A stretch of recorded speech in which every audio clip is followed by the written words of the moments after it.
there's a possibility that by the end of this week,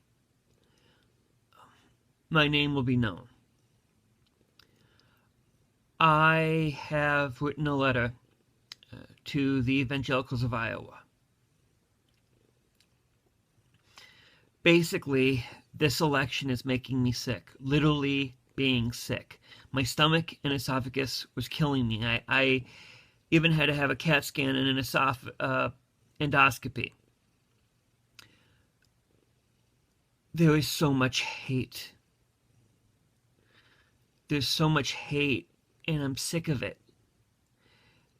And evangelicals in Iowa have a chance to change the course of American history, to change Christianity for the good. But we have to speak out against people like Donald Trump and Ted Cruz. They do not show love. They show hate. They don't show peace. They don't show love. They show warmongering. They show sick jokes. They support policies that serve money.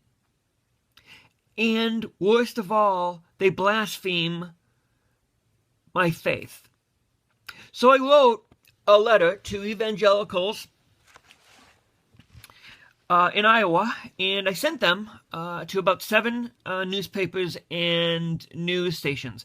I'm also hoping to email to many churches in Iowa. Again, this may be a footnote. I mean, maybe nothing will come of this. It's in God's hands. But if it does, and if it starts a movement, or if it does anything, I might become hated. I might be on Donald Trump's hit list.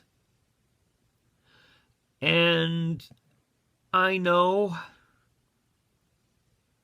that being in the public eye, it's not something I want to be. But if God wants me to, I will, for the good of the kingdom.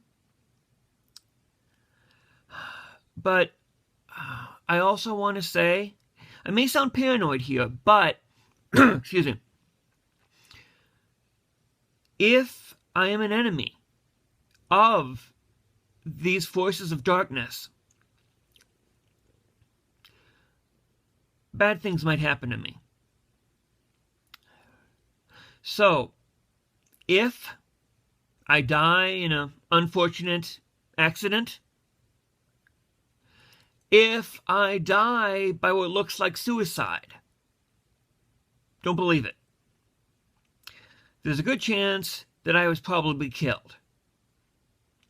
Although if this video does nothing, this whole video and my discussion of this would be moot. But I would never kill myself. I've had problems with depression before, but I love life. And I need to be alive to fight injustice and oppression and spread the gospel. Or, let's say they plant some child porn on my computer. I have struggles with sexual immorality, like every Christian does. But I would rather castrate myself than hurt a child. But that would be a great way of discrediting someone. Dan Carlin of Common Sense, it's a podcast. He said that that's a good way, and probably a way future people will do. So if that happens, don't believe it. And this is a remote possibility that this will happen. I don't think Donald Trump will try to have me killed. But then we have to love our enemies. And yes, Donald Trump and Ted Cruz are my spiritual enemies, but I love them. I don't hate them. I do this because of the damage that they create. And yes, they block the kingdom of heaven to men's faces, knowing them themselves they don't get in, nor will they let others go in as well. They go on TV and talk radio and internet to make a single convert, but they make that convert twice the child of hell as they are. But the thing is, now is the time. We can radically change the way this country is going. We can take back Christianity, and we can show them what faith can do. God bless.